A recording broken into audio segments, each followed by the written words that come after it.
நம்முடைய பாதுகாவலருடைய திருநாளை நாள் எடுத்து சிறப்பித்து கொண்டாடி கொண்டிருக்கிறோம்.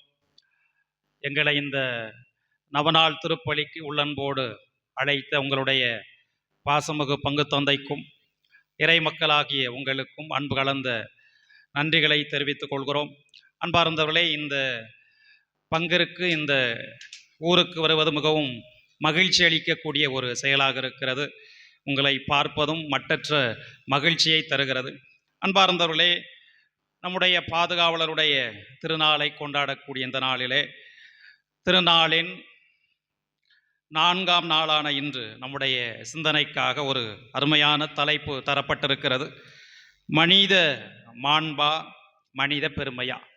இதுதான் நம்முடைய சிந்தனைக்காக தரப்பட்டிருக்கிறது.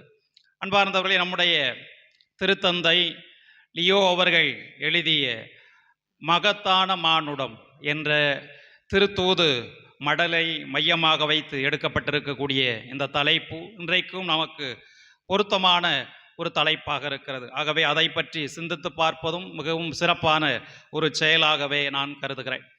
அன்பார்ந்தவர்களே, இன்றைக்கு மனிதர்கள் சக மனிதர்களை எதனுடைய அடிப்படையிலே மதிக்கிறார்கள்?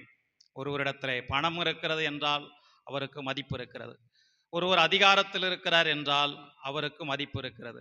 ஒருவர் பளபளப்பான ஆடை உடுத்திருந்தால் என்றால் அவருக்கு மதிப்பு இருக்கிறது. சாதாரண மனிதருக்கோ, கடைநிலையில் இருக்கக்கூடிய ஒருவருக்கோ, அல்லது பணமே இல்லாத ஒரு சாதாரண ஏழைக்கோ இன்றைக்கு மதிப்பு இருக்கிறதா என்பது பெரிய கேள்விக்குறியாக இருக்கிறது. திருத்தந்தை லியோ அவர்கள் மிக அழகாக சொல்கிறார், மனிதருக்கு மதிப்பு என்பது அவர் வைத்திருக்கக்கூடிய பதவியினுடைய அடிப்படையிலோ, அவரிடம் இருக்கக்கூடிய செல்வத்தினுடைய அடிப்படையிலோ, அந்தஸ்தின் அடிப்படையிலோ அல்ல. அவர் மனிதர் என்பதற்காகவே மதிக்கப்பட வேண்டும் என்று அழகான செய்தியை சொல்வார். இன்றைக்கு நாம் மனிதர்களை எதனுடைய அடிப்படையில மதிக்கிறோம் என்பது மிகப்பெரிய கேள்விக்குறியாக இருக்கிறது. அன்பார்ந்தவர்களே, முல்லாவனுடைய வாழ்க்கையில நடைபெற்ற ஒரு சிறிய நிகழ்வை சொல்லி நான் இந்த மறையுரையை தொடங்குகிறேன். அன்பார்ந்தவர்களே, முல்லா எதை செய்தாலும் வேடிக்கையாக செய்வார். ஒரு சமயம் அவர் ஒரு விருந்துக்கு அழைக்கப்பட்டிருந்தார். சாதாரண உடையிலே போனார். ஆனால் விருந்து நடைபெறக்கூடிய இடத்திற்குள்ளே அவர் உள்ளே விடப்படவில்லை. அவர் தடுத்து நிறுத்தப்பட்டார். காரணம், அவர் சாதாரண ஒரு உடையை உடுத்திருந்தார். அதனால் அங்கே இருந்த காவலர், நீ உள்ளே நுழையக்கூடாது என்று அவரை வெளியே துரத்தி விட்டார். இவர் பார்த்தார், நம்ம சாதாரண ஆடை உடுத்திருப்பதில் தானே நம்மை வெளியே துரத்து இருக்கிறார்கள், பளபளப்பான ஆடையை உடுத்தி கொண்டு வருவோம் என்று வாடகைக்கு ஒரு நல்ல ஆடையை உடுத்தி கொண்டு உள்ளே வந்தார். இப்பொழுது அவருக்கு தடபுடலாக மதிப்பு கிடைத்தது. அவருக்கு முதன்மையான இடம் கொடுக்கப்பட்டது. அதை விடவும் அவருக்கு அறுசுவை விருந்து அவ்வளவு அருமையாக பரிமாறப்பட்டது. ஆனால் அவர் உணவை எடுத்து என்ன செய்தார் என்றால், உணவை உட்கொள்ளவில்லை. உணவை எடுத்து தன்னுடைய சட்டையிலே கொட்டி கொண்டார். சுற்றி இருந்தவர்கள் எல்லாம் பார்த்தார்கள், என்ன இந்த முல்லா வேடிக்கையாக உணவை எடுத்து சட்டையிலே கொட்டி கொள்கிறாரே, என்ன இவருக்கு பைத்தியம் பிடித்து விட்டதா அப்படின்னு கேட்ட பொழுது அவர் இப்படி சொன்னார், நான் சாதாரண உடையிலே வந்த பொழுது என்னை இங்கே உள்ளே விடவில்லை, பளபளப்பான ஆடை உடுத்தி கொண்டு வந்த போது என்னை உள்ளே வரவேற்றார்கள் என்று சொன்னால், மனிதனாகி எனக்கு மதிப்பில்லை, இந்த ஆடைக்குத்தான் மதிப்பு. அப்ப உணவு யாருக்கு கொடுக்கப்பட வேண்டும்? இந்த ஆடைக்குத்தானே கொடுக்கப்பட வேண்டும் அப்படி சொன்னார். ரொம்ப யோசித்து பார்க்க வேண்டிய ஒன்றாக இருக்கிறது. அன்பார்ந்தவர்களே, மனித மாண்பா, மனித பெருமையா ஒரு பட்டிமன்ற தலைப்பு போல இருக்கலாம். ஆனால் மனித மாண்புக்கு நாம் எப்போதுமே முக்கியத்துவம் கொடுக்க வேண்டும். அதுதான் இன்றைக்கு நாம வாசித்திருக்கக்கூடிய இறை வார்த்தை நமக்கு சொல்லக்கூடிய செய்தியாக இருக்கிறது. ஏன் நாம மனிதர்களை நாம் மதிக்க வேண்டும் என்று சொன்னால், ஆண்டவராகிய கடவுள் மனிதர்களை படைத்த போது தன்னுடைய உருவிலும் சாயலிலும் படைத்தார் என்று தொடக்க நூலிலே 1வது அதிகாரத்திலே படிக்கிறோம். ஆண்டவராகிய கடவுள் இந்த உலகத்திலே படைத்த அத்தனையையும் ஒரு சொல்லால் படைத்தார். ஒளி தோன்றுக, வானத்திலே விண்மீன் தோன்றுக, தண்ணீர் தோன்றுக, நீர்த்திரள் தோன்றுக என்று ஒரு சொல் சொல்லி அனைத்தையும் படைத்தார். ஆனால் மனிதர்களை படைக்கிற பொழுது சிரத்தை எடுத்துக்கொண்டு படைத்தார். களிமண்ணை உருவாக்கி தன்னுடைய மூச்சுக்காற்றை ஊத மனிதன் உயிர் பெறுகிறான் என்றால், அப்படிப்பட்ட மனிதனை கடவுள் தன்னுடைய உருவிலும் சாயலிலுமாக படைத்தார் என்றால், இந்த உலகத்தில் இருக்கக்கூடிய ஒவ்வொருவரும் கடவுளுடைய சாயலை தாங்கியிருக்கிறாங்க. இங்க இருக்கக்கூடிய குழந்தையா இருக்கலாம், பின்னாடி இருக்கக்கூடிய ஒரு பெரியவராக இருக்கலாம், அல்லது கடைகோடியில் இருக்கக்கூடிய ஒரு சாதாரண வறியவராக இருக்கலாம். ஒவ்வொருவரிலும் கடவுள் இருக்கிறார். இதை நாம மறுக்கவே முடியாது. ஆகவே மனிதருக்கு மதிப்பு கொடுக்க வேண்டும் என்றால் அவருடைய பதவியினுடைய அடிப்படையிலோ, அந்தஸ்தினுடைய அடிப்படையிலோ, செல்வாக்கினுடைய அடிப்படையிலோ அல்ல. அவர் மனிதர் என்பதற்காகவே நாம் மதிக்க வேண்டும் என்பதுதான் நம்முடைய திருத்தந்தை லியோ அவர்கள் குறிப்பிடுகிறார் என்று சொன்னார். அன்னைக்கு நாம மனிதர்களுக்கு உரிய மதிப்பு தருகிறோமா என்று சிந்தித்து பார்க்க வேண்டும். ஆனா நாம பல நேரங்களில் என்ன செய்கிறோம் அப்படின்னு சொன்னா, வீண் பெருமை. மனிதர்களுக்கு நிறைய வீண் பெருமை, தேவையில்லாத வீண் பெருமை பேசுவார்கள், அல்லது அது உண்மையே கிடையாது, ஆனா வீண் பெருமை பேசுவார்கள். நம்ம வேடிக்கையா சொல்வார்கள். ஒரு சில பழமொழிகள்லாம் இருக்குது, ஒரு சிலவற்றை நான் சொல்கிறேன். அதெல்லாம் இன்னைக்கும் எவ்வளவு வேடிக்கையா இருக்கிறோம் அப்படிங்கிறதுக்கு ஒரு சில வார்த்தைகள். விற்பதோ ஆந்திரா முறுக்கு, சரிங்களா? நல்லா வார்த்தையை கவனிச்சுங்க. விற்பதோ ஆந்திரா முறுக்கு, இதில் என்ன மியூசியம் முறுக்கு? விற்பதோ ஆந்திரா முறுக்கு, அவன் வேலை என்ன வேலை பார்க்குறான்? ஆந்திரா முறுக்கு வித்துக்கிட்டு இருக்கான். ஆனா பெருமை பெய்த்துக்கிடுவான், மியூசியம் முறுக்கு அப்படின்னு சொல்லி. அதனால அந்த வார்த்தை சொல்கிறது, விற்பதோ ஆந்திரா முறுக்கு, இதுல என்னடா மியூசியம் முறுக்கு? அப்ப வீண் பெருமை. இன்றைக்கு மனிதர்கள் சாதாரண ஒரு நிலையில் இருப்பார்கள், ஆனால் தாங்கள் சார்ந்திருக்கக்கூடிய சமுதாயத்தினுடைய அடிப்படையில, ஜாதியினுடைய அடிப்படையில வீண் பெருமை பேசிக் கொண்டிருப்பார். இன்னொன்னு இருக்கு, மேய்ப்பதோ எருமை, இதுல என்னடா பெருமை? என்ன வேலை பார்ப்பான் அவன்? ஆடு மாடு மேய்த்துக்கிட்டு இருப்பான், ஆனா பெருமை பேசுவான், நான் இந்த சமுதாயத்தை சேர்ந்தவன், இந்த குடியில பிறந்தவன், நான் இவ்வளவு பெரிய ஆளு என்று வீண் பெருமை பேசுவான். மனிதர்களுக்கு இந்த வீண் பெருமை இருக்கிறது. இந்த மனித பெருமை ஒன்றுமே இல்லை, கடவுளுடைய ஞானத்தோடு, கடவுளுடைய அறிவோடு ஒன்றுமே இல்லை என்று பவுலடியார் கொரிந்தியருக்கு எழுதிய முதல் திருமுகத்திலே 1வது அதிகாரம், கொரிந்தியருக்கு எழுதிய முதல் திருமுகம் 1வது அதிகாரம் 25வது வார்த்தையிலே பவுலடியார் இதை பற்றி மிக அழகாக சொல்கிறார். நான் வாசிக்கிறேன், கேளுங்க. கொரிந்தியருக்கு எழுதப்பட்ட முதல் திருமுகத்திலே 1வது அதிகாரம் 25வது வார்த்தையில இவ்வாறு படிக்கிறோம்: ஏனெனில் மனித ஞானத்தை விட கடவுளின் மடமை ஞானமிக்கது, மனித வலிமையை விட அவருடைய வலிமை மிக்கது என்று சொன்னால், நாம ஞானத்தை பற்றி பேசுகிறோம், மனித ஞானத்தை பற்றி பேசுகிறோம், மனித அறிவை பற்றி பேசுகிறோம். ஆனால் பவுலடியார் மிக அழகாக சொல்கிறார், மனித ஞானம் என்பது கடவுளுடைய மடமையை விட ஒன்றுமே கிடையாது. அப்ப கடவுளுடைய ஞானம் என்பது மிகப்பெரியது, மனிதனுடைய ஞானம் கடவுளுடைய மடையமையை விட மிக குறைவானதுதான் என்று தெளிவாக சொல்கிறார். என்றால் நாம் எதற்கு பெருமை பாராட்ட வேண்டும்? இன்னும் பவுலடியார் ஒரு இடத்துல குறிப்பிடுவார், பெருமை பாராட்ட வேண்டும் என்றால் நீங்கள் ஆண்டவர் இயேசு கிறிஸ்துவை குறித்து பெருமை பாராட்டுங்கள். அப்படின்னா இப்படி பெருமை பாராட்டிய ஒரு மனிதரை பற்றி இன்றைக்கு நாம 2வது வாசகத்திலே படிக்க கேட்டோம். அவர் யார் என்றால் பேதுரு. பெருமைக்கு பெருமை இருந்தது. தான் யூத குலத்திலே பிறந்தவர், கடவுளால் தேர்ந்து கொள்ளப்பட்ட ஒரு இனத்திலே பிறந்தவர். ஆகவே நாங்கள் உயர்ந்தவர்கள், மற்றவர்கள் எல்லாம் கீழானவர்கள், தாழ்ந்தவர்கள், மற்ற படைப்புகளை, மற்ற உணவுப் பொருட்களை உட்கொள்வது கூட தீட்டு என்ற ஒரு நிலையில தான் இருந்தார். பேதுருவை போன்றுதான் இன்றைக்கு பலரும் அப்படிப்பட்ட ஒரு மனநிலையில் இருக்கிறாங்க. நாங்கள் உயர்ந்தவர்கள், உயர்குடியை சார்ந்தவர்கள், எங்களுக்கென்று கோத்திரம் குலப்பெருமை இருக்கிறது என்று வீண் பெருமை பேசிக் கொண்டிருப்பார்கள். ஆனால் கடவுளை பாருங்கள், அவருடைய பெருமையை ஒன்றுமில்லாமல் செய்கிறார். கடவுள் ஒரு காட்சியின் மூலமாக வெளிப்படுத்துகிறார். கடவுள் படைத்த எதையும் நீ தீட்டாக கருதாதே என்று சொல்லி அவருடைய பெருமையை உடைத்து போடுகிறார். என்றால் இன்றைக்கு பெரும்பாலான மனிதர்கள் இன்றைய பேதுருவை போன்றுதான் இருந்து கொண்டிருக்கிறார்கள். எங்களுடைய குலம் உயர்ந்தது, எங்களுடைய சமுதாயம் பெரியது, தாங்கள் படித்த படிப்பு பெரியது, தாங்கள் இந்த இனத்திலே சேர்ந்தவர்கள், ஆகவே நாங்கள் பெரியவர்கள், மற்றவர்களை விட உயர்ந்தவர்கள் என்ற எண்ணம் அன்றைக்கு பேதுருக்கு இருந்தது. ஆனால் ஆண்டவர் அவருடைய எண்ணத்தை மாற்றி போட்டு கொடுக்கிறார், அவருடைய எண்ணத்தை உடைத்து போடுகிறார். நீ கொண்டிருக்கக்கூடிய பார்வை என்பது மிக தவறானது. ஏனெனில் கடவுள் படைத்த அனைத்தும் தூயது. நம்ம திருவிழியத்திலே படிக்கிறோம், தொடக்க நூலில் என்ன படிக்கிறோம்? ஆண்டவராகிய கடவுள் படைத்த ஒவ்வொன்றையும் பார்த்துவிட்டு தான் படைத்த அனைத்தும் நல்லதென கண்டார் என்றால், இந்த உலகத்திலே படைக்கப்பட்ட அத்தனையும் நல்லது. அத்தனை மனிதர்களுமே கடவுளுடைய சாயலை தாங்கியிருக்கிறார்கள். ஆகவே யாரும் உயர்ந்தவர்கள் கிடையாது, யாரும் தாழ்ந்தவர்கள் கிடையாது, எல்லாருமே கடவுளுடைய பிள்ளைகள் என்று சொன்னால் வீண் பெருமை வேண்டாம், மனித பெருமை வேண்டாம் என்பதுதான் நம்முடைய திருத்தந்தை லியோ அவர்கள் குறிப்பிடுகிறார்கள். இன்றைக்கு நாம வாசிக்க கேட்ட 2வது வாசகத்திலே புனித பேதுருவுக்கு இந்த உண்மை வெளிப்படுத்தப்படுகிறது என்றால் வீண் பெருமை எதற்கு? அது ஒன்றுக்குமே உதவாது. அதனால தான் சொன்னேன், மேய்க்கிறது எருமை, இதுல என்னடா பெருமை அப்படின்னு சொன்னா, நாம செய்யக்கூடியது சாதாரண ஒரு வேலை, ஆனா நம்மை வானளவுக்கு பெருமை பாராட்டி கொண்டிருக்கிறோம் என்று சொன்னால், நாம் பெருமை பாராட்ட வேண்டியது கடவுளை பற்றி மட்டும்தான் என்று திருவிவிலியம் கூறுகிறது. அன்பார்ந்தவர்களே, யூதர்களுக்கு இந்த பெருமை இருந்துச்சு. ஆனால் திருமுழுக்கு யோவான் அதை உடைக்கிறார் என்று பாருங்கள். மத்தேயு நற்செய்தியிலே 3வது அதிகாரம், மத்தேயு நற்செய்தியிலே 3வது அதிகாரம் 9வது இறைவார்த்தை எடுத்துக்கொண்டோம் என்று சொன்னால், திருமுழுக்கு யோவான் யூதர்களிடம் இருந்த இந்த வீண் பெருமையை உடைக்கிறார். அவர்கள் என்ன நினைத்து கொண்டார்கள், என்ன பேசிக் கொண்டார்கள்? நாங்கள் ஆபிரகாமனுடைய வழிமரபினர், நாங்கள் ஆபிரகாமனுடைய பிள்ளைகள் அப்படின்னு பெருமை பாராட்டிக் கொண்டிருந்தாங்க. அவங்களுக்கு அந்த எண்ணம் இருந்துச்சு, நாங்க ஆபிரகாமனுடைய வழிமரபினர், நாங்கள் தேர்ந்தெடுக்கப்பட்டவர்கள் என்ற பெருமை இருந்தது.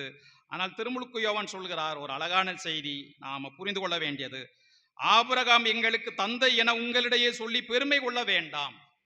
மீண்டுமாக சொல்கிறேன், ஆபிரகாம் எங்களுக்கு தந்தை என உங்களிடையே சொல்லி பெருமை கொள்ள வேண்டாம்.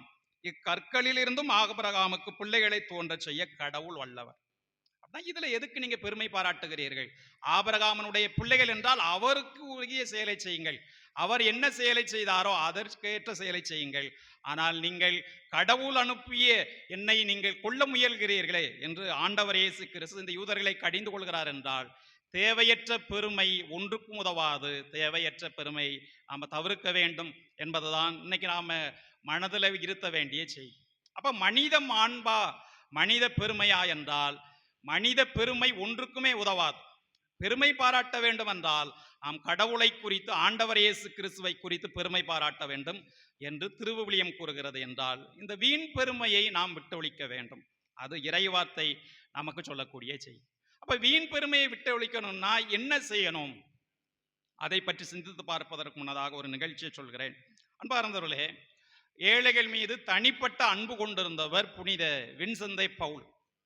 அவரிடத்துல ஒருவர் ஏழைகளை பற்றி தரக்குறைவாக பேசினார், அவர்களை பற்றி மட்டமாக பேசினார். அப்போது இந்த வின்செந்தை பவுல் அவரிடத்துல இவ்வாறு பதிலளித்தார். ஒன்றை நீ புரிந்து கொள்ள வேண்டும், இது நமக்கும் இது தேவைப்படுகிறது. ஒரு மனிதருடைய வெளி தோற்றத்தை வைத்தோ, அவருடைய குடும்ப பின்னணியை வைத்தோ தீர்ப்பிடுவது மிகவும் முட்டாள்தனமான ஒரு செயல். ஏனெனில் ஒரு மனிதருடைய வெளி தோற்றத்தை தீர்மானிப்பது அவருடைய கையில் அல்ல.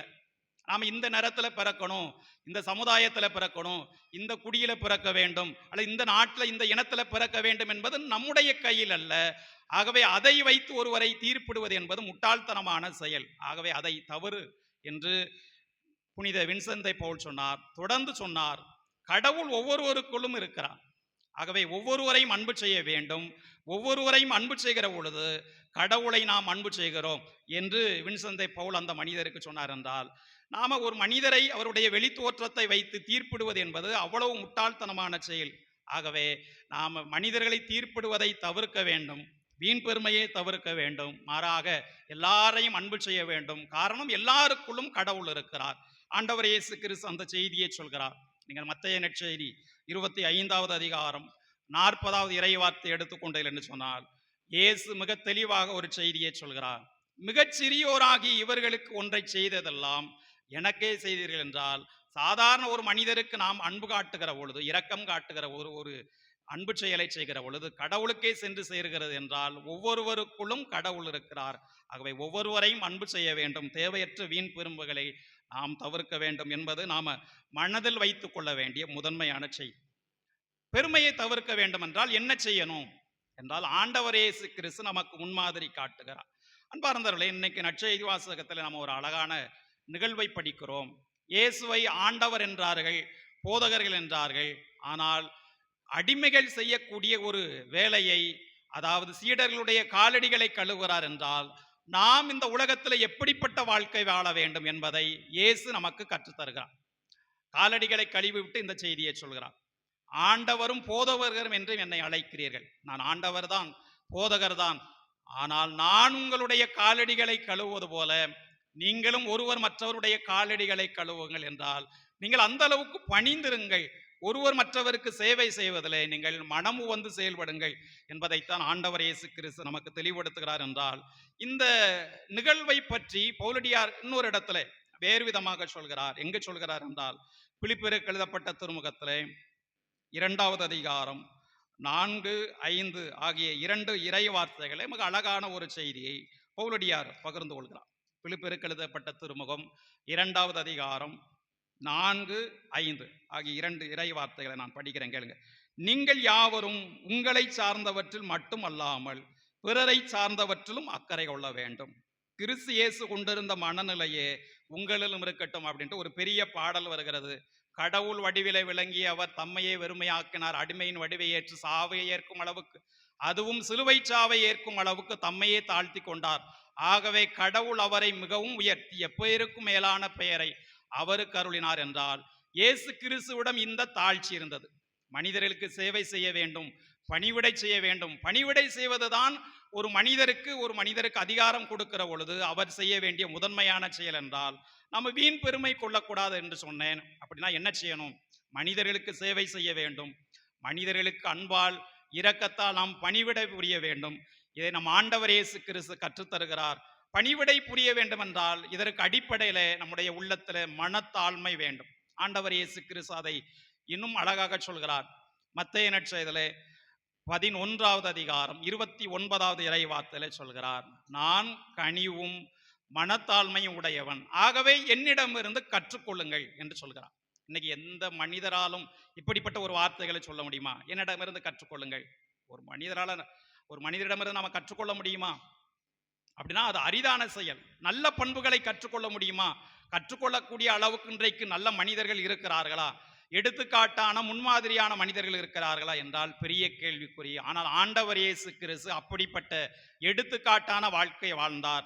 அவர் சொல்கிறார், நீங்கள் என்னிடம் இருந்து கற்றுக்கொள்ளுங்கள் என்றால் இயேசுவிடம் இருந்த மனத்தாழ்மையை நாம் கற்றுக்கொள்ள வேண்டும். ஏனெனில் மனத்தாழ்மையோடு இருந்த இயேசு சீடர்களுடைய காலடிகளை கழுவினார் என்றால் இன்றைக்கு நாமும் நம்முடைய குடும்பங்களிலே பணிவிடை செய்ய வேண்டும், ஒருவர் மற்றவருக்கு சேவை செய்ய வேண்டும். இதுதான் கடவுள் இன்றைக்கு நமக்கு கொடுக்கக்கூடிய மிகப்பெரிய கட்டளையாக இருக்கிறது.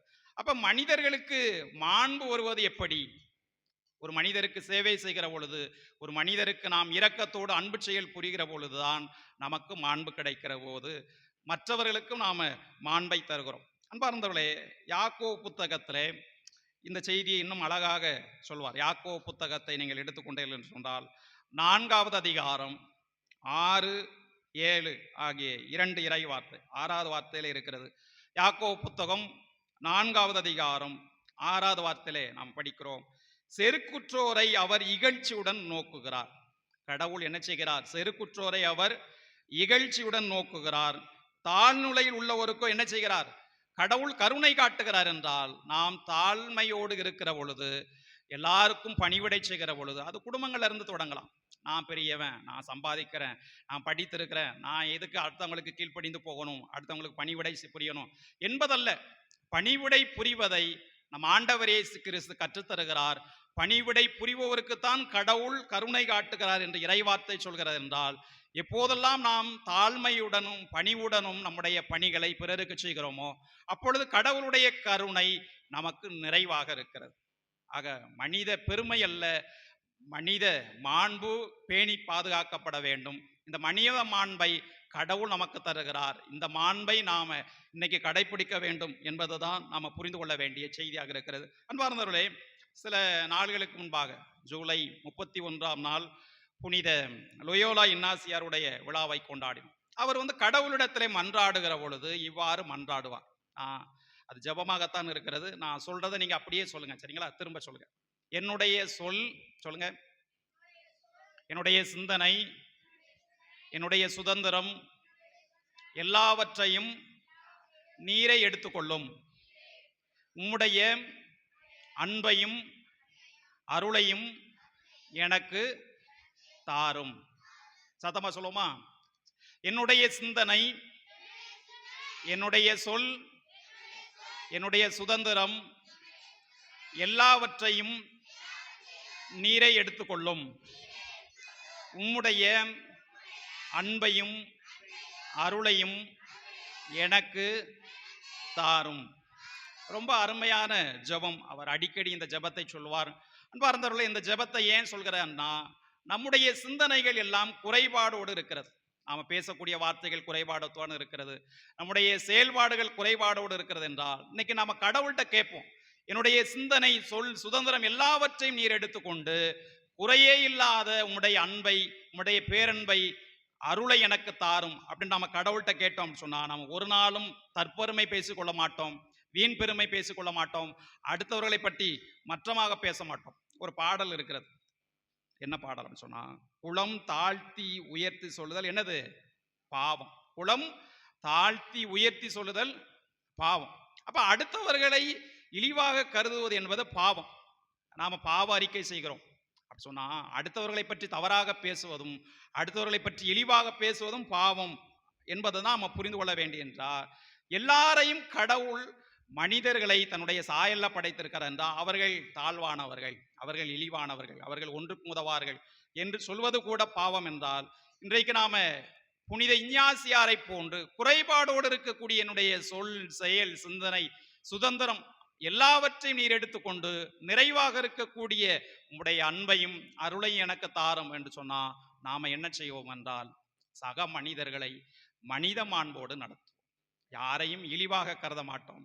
அதே நேரத்தில் நாம் என்ன செய்வோம் என்றால் எல்லாருக்கும் பணிவிடை புரிவோம், எல்லாரையும் நேசிப்போம். அன்பார்ந்தவர்களை, கடைசியில் ஒரே ஒரு செய்தியை சொல்லி நிறைவு செய்கிறேன். ஹங்கேரி நாட்டு புனிதை எலிசபெத் ரொம்ப முக்கியமான ஒரு புனிதை. அவங்க ஏழைகளை தனிப்பட்ட விதமாய் அன்பு செய்யக்கூடியவர்கள். அவங்க ஒவ்வொரு நாளும் கோயிலுக்கு போவாங்க, தவறாமல் கோயிலுக்கு போவாங்க. நாம் இன்னைக்கு வேலை இருக்குது, அங்கே போகணும் இங்கே போகணும், அதனால் பூசை போக முடியல அப்படின்ட்டு நாம சாக்கு போக்கு சொல்றோம். அவர்கள் அரசி, ஒரு நாட்டினுடைய அரசியாக இருந்தவர்கள். ஆனால் தவறாமல் கோயிலுக்கு போவார்கள், திருப்பலியிலே கலந்து கொள்வார்கள். கலந்து கொள்வதோடு மட்டுமல்லாமல் ஒரு செயலை செய்வார்கள். என்ன என்றால், கோவிலுக்கு வெளியே வந்தவுடன் அங்கே ஏழைகள் இருப்பார்கள், ஏழைகளுக்கு ரொட்டிகளை பகிர்ந்து கொடுப்பார்.